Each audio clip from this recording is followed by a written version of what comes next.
नमस्ते रवि जी, कैसे हो आप? थैंक यू, आपने मुझे कॉल करके बुला लिया कि 2-3 दिन से मेरी भी इच्छा हो रही थी कि मैं आपसे मिलूं। अच्छा, आपका भाई साहब का परिचय? दिनेश जी हैं ये? ओके ओके ओके, आपके दोस्त हैं? वेरी गुड, आपके साथ ही काम करते हैं। नमस्कार, अच्छा लगा आपसे मिलके। अच्छा रवि जी, एक बात पूछना चाह रहा हूँ मैं आपसे, मुझे ये बताओ कि आपकी कंपनी में प्रोविज़न है क्या रिटायरमेंट पे पेंशन देने का? नहीं है, प्रोविज़न नहीं है। तो रिटायरमेंट के बाद आप लोगों को पेंशन नहीं मिलेगी। तो फिर आपने क्या सोचा, पेंशन के बाद आपका खर्चा चलाने के लिए कैसे क्या व्यवस्था करोगे आप लोग?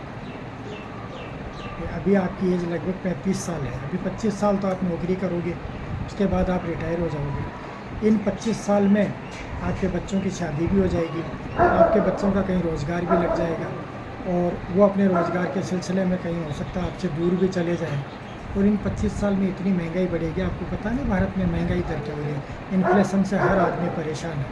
तो इन 25 सालों में इतनी महंगाई बढ़ जाएगी और आपके बच्चों को मान लो उस वक्त है जो इतनी ही तनख्वाह मिले जिससे वो सिर्फ अपनी फैमिली का खर्चा चला सके।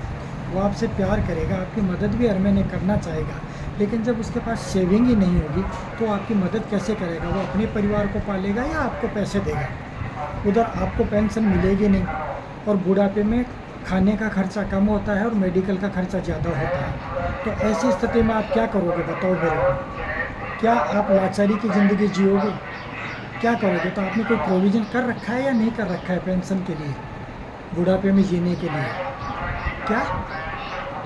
ना ना, ये एफडी, पीपीए, फिर ये 5-6%, 3%, 5%, 6% के रिटर्न से आप अपने बुढ़ापे का सहारा नहीं बन सकता। ये आपका क्या मिलेगा? इससे कुछ नहीं मिलेगा। 25 साल बाद की सोचो, 25 साल बाद महंगाई कहाँ जाएगी? और फिर आजकल 80-85 साल तक हर कोई आदमी आराम से जीता है। तो 25 साल तो और उसके बाद 25 साल और आगे 50 साल का आप प्लानिंग करो भाई साहब, इनसे कुछ नहीं होगा।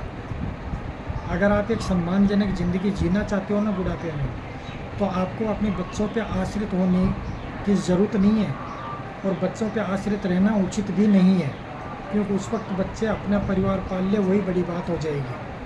तो आप ऐसा करो कि एक तरीके से अभी बचत करना शुरू करो और अलग अलग तरीके से बचत करके और आप अपने बुढ़ापे के लिए इतनी पर्याप्त मात्रा में बचत कर लो, इन्वेस्टमेंट कर लो, ताकि आपका रिटायरमेंट के बाद में हर महीने आपको इतना पैसा मिल जाए कि उस पैसे से आप उस टाइम पे 25-30 साल बाद अपना जीवन आराम से काट सको। ठीक है? हाँ, सॉरी भाई साहब, मैंने आपका परिचय नहीं लिया। अच्छा, आप दिनेश जी हैं? अच्छा दिनेश जी, आप भी है ना इन्हीं के साथ हो, तो आप भी समझ गए नहीं ये बात।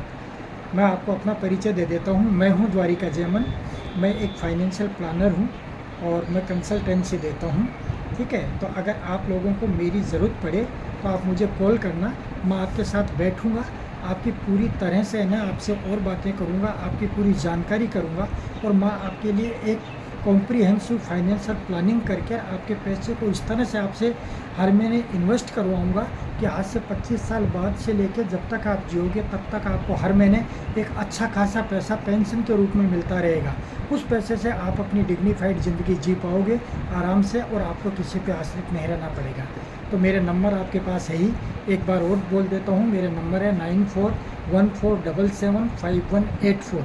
आप इन नंबरों पे कॉल करना, मुझे बुलाना, मैं आपकी फाइनेंशियल प्लानिंग करूँगा ताकि आपको किसी तरह की कोई दिक्कत नहीं हो।